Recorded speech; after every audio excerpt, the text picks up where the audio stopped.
PMAY అంటే ప్రధానమంత్రి ఆవాస్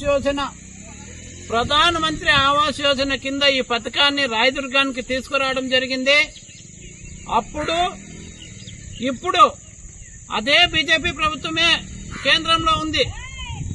కాకపోతే ఇది ఎప్పుడైతే శిలాఫలకం వేసిందే తెలుగుదేశం ప్రభుత్వమే ఇప్పుడు కూడా ఉంది. ఈ కొత్త ప్రభుత్వం వచ్చి 14 నెలలు అయింది.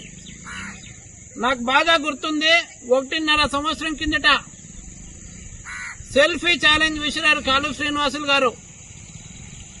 గత ప్రభుత్వము దీన్ని నెగ్లెక్ట్ చేస్తా ఉంది.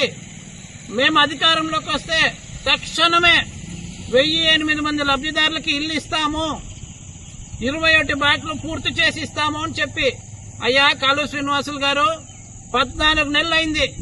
మీ మాటలను నమ్మినారు జనము. మరి మీరు ఎందుకు తీర్చలేకపోతున్నారు? సెల్ఫీ ఛాలెంజ్లు చేసిన మాత్రాన మీరు ఎమ్మెల్యే అయిపోయినారు. అయినా కూడా మీరు ఎందుకు ఈ 1008 మంది లబ్ధిదారులకి మీరు ఇప్పటిదాకా మీరు వచ్చి 14 నెలలు అయినా కూడా ఒక్క ఇటుక కూడా పెట్టలేదు, ఒక్క కిటికీ కూడా రెడీ చేయలే, ఒక్క డోర్ కూడా రెడీ చేయలే. ఎందుకని మేము మిమ్మల్ని ప్రశ్నిస్తున్నాం సార్. ఇప్పుడు కనీ విని ఎరగని రీతిలో మీకెవరూ అడ్డం లేదు. డబుల్ ఇంజిన్ సర్కారు, కూటమి సర్కారు, పైన బీజేపీ ఉంది, అప్పటికి ఉంది, ఇప్పటికీ బీజేపీ ఉంది. మధ్యలో మీరు 5 ఏళ్ళు లేరు, మళ్ళా మీరే వచ్చినారు. మరి ఇది ఎందుకు పెండింగ్ పెట్టినారు? మీ ఉద్దేశం ఏమి? ఏం ఆశిస్తున్నారు మీరు పేదల వల్ల? ఖచ్చితంగా మేము మెమరాండం ఇస్తున్నాము. మీకు ఇంకో 6 నెలలు టైం ఇస్తాము.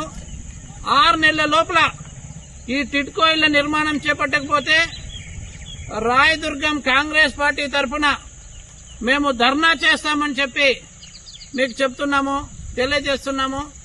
అలాగే 1008 మంది లబ్ధిదారులు ఎవరైతే ఉన్నారో వాళ్ళు ఎందుకు సైలెంట్ గా ఉన్నారని నాకు అర్థం కావట్లే.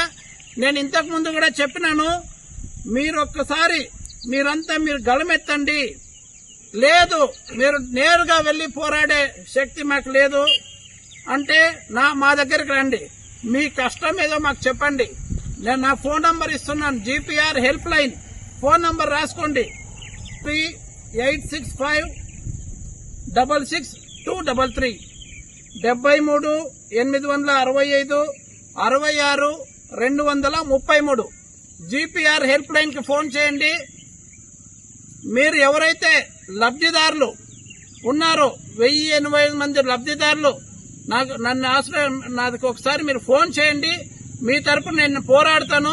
సంబంధిత అధికారుల దగ్గర కూడా వెళ్లి ఇది ఎందుకు కావట్లేదని మనము ధర్నా చేయాల్సిన అవసరం ఉంది. లేకపోతే ఒక అపార్ట్మెంట్ కన్స్ట్రక్షన్ చేస్తే అపార్ట్మెంట్ మనమే సొంతంగా కన్స్ట్రక్షన్ చేసినా దాని లైఫ్ 30 నుంచి 40 ఏళ్ల తర్వాత మెత్తగైపోతుంది. కొన్ని ఇండ్లు అయితే 10-15 ఏళ్లకే లీకేజీలు, సీపేజీలు, వేరే ప్రాబ్లమ్స్ వస్తాయి. 7 ఏళ్లుగా ఈ బిల్డింగ్ ఇట్లే ఉంది. మీరు లబ్ధిదారులకు ఇచ్చేటప్పుడు మీరు ఇచ్చే టైంకే లీకేజీలు, సీపేజీలతోనా? అంటే పేదలంటే మీకు ఏమైనా కొంచెమన్నా దయ ఉందా పేదల పైన అని నేను ఈ తెలుగుదేశం ప్రభుత్వాన్ని, కూటమి ప్రభుత్వాన్ని నేను అడుగుతున్నా. మీకు నిజంగా చిత్తశుద్ది ఉంటే పేదల పైన ఇమ్మీడియట్ గా ఈ టిడ్కో ఇళ్ల నిర్మాణం పూర్తి చేయండి. మీకు 6 నెలలు టైం ఇస్తున్నాను. ఇది ముగించకపోతే మేము ఖచ్చితంగా రోడ్డులో రాస్తారోకో కూడా చేయాల్సి వస్తుందని చెప్పి మిమ్మల్ని హెచ్చరిస్తున్నాను.